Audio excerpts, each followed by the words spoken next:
Hello. Hi, Anushka. Hi Asta, how are you doing? All good. How are you? I'm good. Hi, Rajyog. Is he here?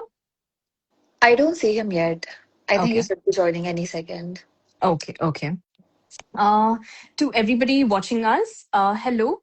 Good evening. I'm Astha Gambhir, the marketing manager at SPJIMR. Welcome to today's Instagram live session. With the application deadline approaching, we are here to walk you through the application form, share some useful tips, and answer some of the most common questions that applicants have. Before we begin, let me quickly tell you a bit about the program.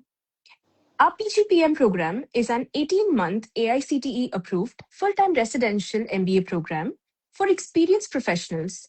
The program is structured as the following: 2 months of online learning, 12 months on campus, 4 months of industry immersion, global immersion, social initiative, or a startup project.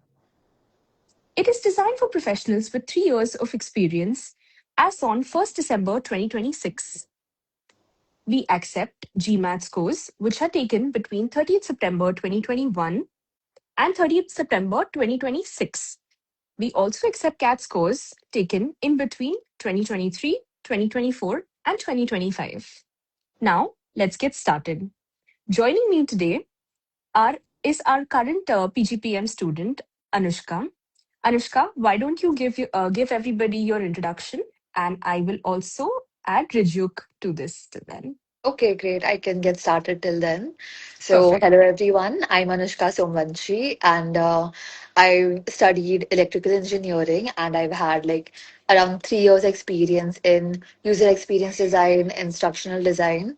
And during my second job, I realized that not only was I interested in design, I also wanted to learn about businesses and how to get ideas from just being an idea to actually executing it, and that made me understand that MBA should be my next stop. And to realize that dream, I felt like PGPM at SPJIMR would be the perfect launch pad because it feels very different from a traditional MBA. Mm-hmm. It's designed for like proper professionals, and it's like a mix of classroom learning, industry immersion, and there's a very diverse peer group as well. And that really stood out to me, and I felt like this is the right spot for me. That's amazing. Hi, Rijuk. Welcome. Yes, Why don't you give I us hope an I'm audible. introduction? Yes, you're audible. Yeah, sure. So, hi guys, I'm Richuk Banerjee. I'm part of the class of 26. I have around 4.5 years of experience as a mainframe developer in the insurance sector. And I'm sorry for a bit of delay. I had a bit of technical No, no, issues, but absolutely fine. could you repeat the question, Asta, if you had any Just for me? wanted to, yeah, I just wanted you to introduce yourself and just tell me why did you go for SPJ IMR and for our PGPM program specifically? Sure. So my reason was very particular.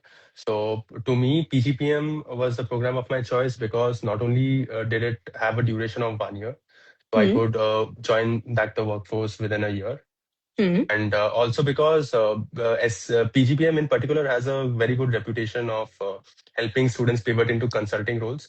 So That's right. working as a IT professional, I also worked in the tech consulting space, Hmm. and I always wanted to pivot into a more business facing general consulting strategy kind of role. So Understood. everything put together, PGPM just made sense for me. And do you think there is an advantage if you apply in the early phases instead of waiting till the very end? And Shall I what? take that? Yeah, please. So yeah, definitely in my opinion, I see two main advantages. So the Hmm. first is you simply get more time for to prep for interview. So interviews are probably around the month of September. Correct. So as soon as you apply, you get more time They to keep prepare for going the on. interview. Right. Yeah. That and another one from my perspective would be that you also get plenty of time to give the GMAT again if you wish to. If you want a better Exactly. That's score, if you want to improve your chances of an upgrade, hmm. so you Correct. also have Correct. that. Perfect. That's great advice. I would request our viewers, if you all have any questions, please drop them in the comments below, and we will take up as many as we can towards the end. Okay, now let's get on to the selection process. So before we dive into the application, let me quickly explain the selection process to our viewers. It is very simple. You're supposed to submit your application. If your profile is shortlisted, you are called for the group interviews, which will finally lead to the admission offer. So the quality of your application is extremely important because it's the first impression that you create. Now, let's get on to the profile based shortlisting.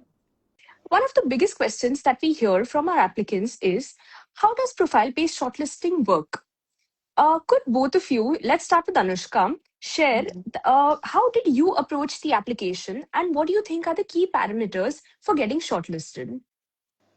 I think the biggest thing is that you should be able to tell a story. It's not simply that, oh, I have an amazing GMAT score or I worked Hmm, in this or that company.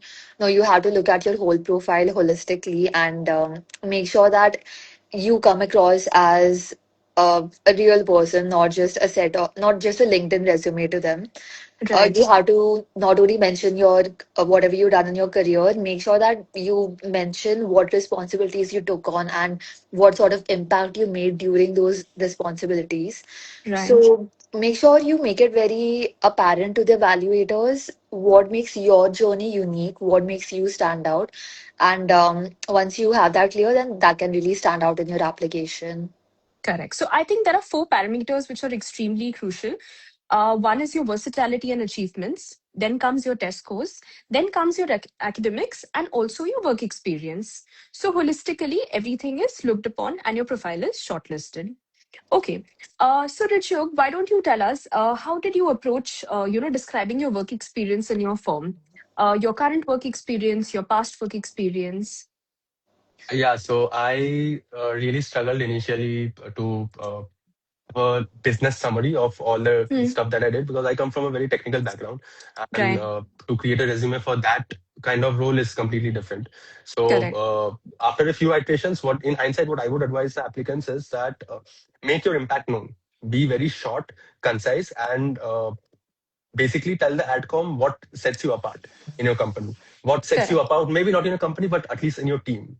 Show them that you have the Right. drive to excel and you're ambitious, and it should work well for you. That's excellent advice.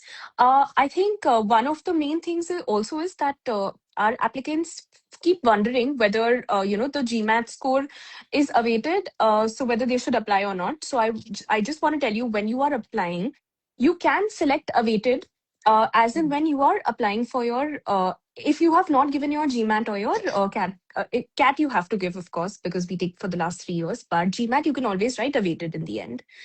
Okay, let's get on to the achievements. We also Mhm. get questions such as, what kind of achievements should I mention? So, Anushka, what do you think? What should we include in our achievements? Yeah, when I saw that question, I was pretty intimidated as well. So I can Okay, definitely understand that perspective. But one thing I realized was that achievements don't necessarily have to mean some big award or a big recognition. It can right, mean anything where you made a meaningful impact, whatever correct, project you delivered at your job very successfully, some process right, that you've improved, a client problem where you gave a very amazing solution, or just hmm, any initiative that you took outside your regular role. That can be an achievement, definitely. And it's really less about the activity and more about what impact you made from that activity. Like, what did you do, what changed because of it, and what did you learn from it? I think that can definitely hmm. go in the achievements category. Correct. That's a great answer. I think there are some four profile based questions. So they aren't looking for the perfect answer, they're just looking for your story. Mhm. So let's get on to giving them a few tips. So, Anushka, how do you think will PGPM shape up your career goals? So, what should they write in that?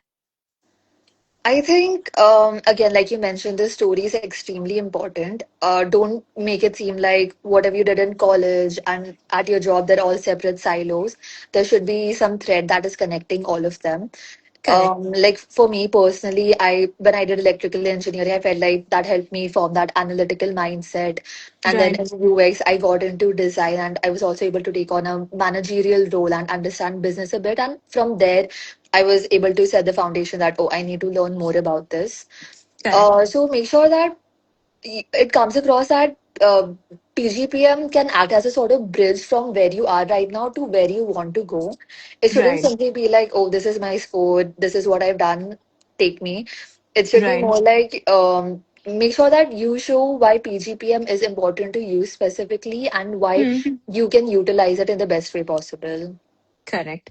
And the next question also says, which functional subjects offered by our PGPM program align with the career goals and why?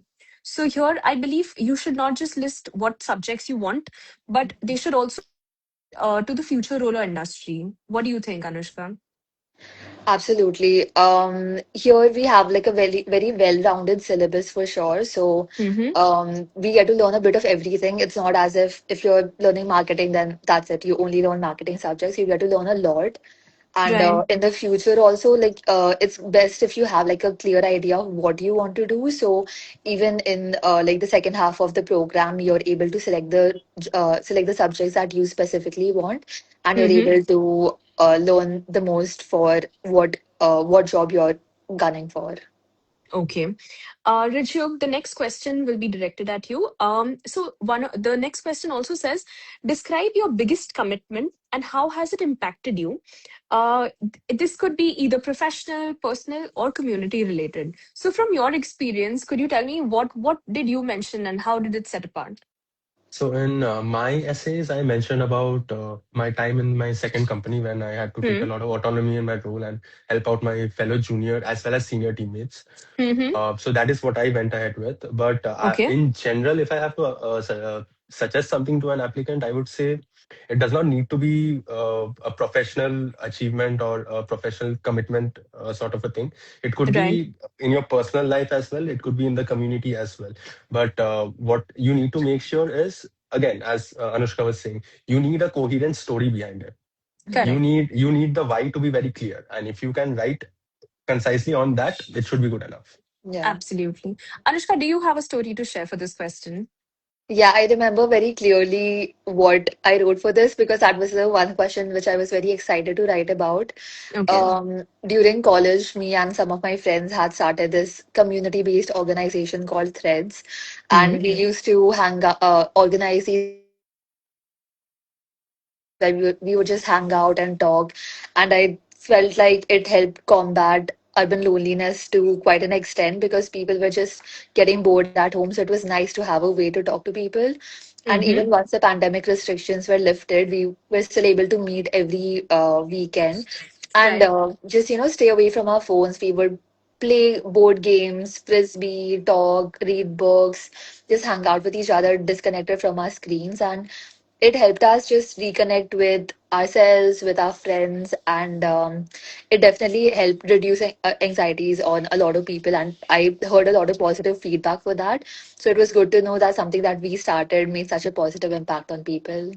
That's amazing. So I think from both your answers, I can simply conclude that your answers have to be authentic. Please do not use all sorts of AI tools available to come up and fabricate your answers. Be as real as possible and genuinely show the kind of commitment that you have. Okay, a few quick FAQs, okay, that we receive all the time. So people keep asking us if there is a GMAT cutoff. So what do you think, Anushka? Was there a GMAT cutoff during your time? There's no GMAT cutoff. The evaluators look at the profile very holistically. So Right. it's not as if you get a low score, you can't apply. There are people who maybe got like a somewhat low score, but still managed to get through because they did really well in other sections. But Mm-hmm. generally speaking, I think above 600 is a good score to have. And even if you haven't gotten that, you can always try it out again and try to get a better score. That sounds great. Okay. So we also get questions such as, can you apply even if your score is awaited? The answer is yes, you can. Do you need an SOP? No, you do not need an SOP. Do you need letters of recommendation? No, you would not need letters of recommendation at the time of applying.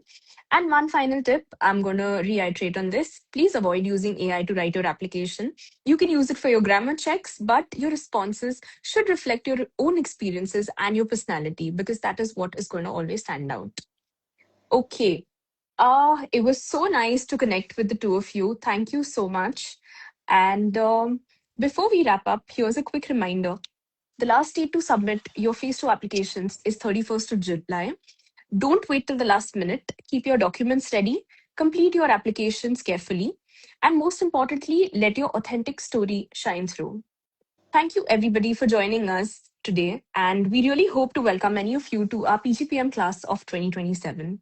Have a great evening. Thanks, guys. Thank you so much. Thank Okay, guys. you. This Thank was you. great. Okay. Yeah, absolutely. Thanks. Goodbye. Goodbye.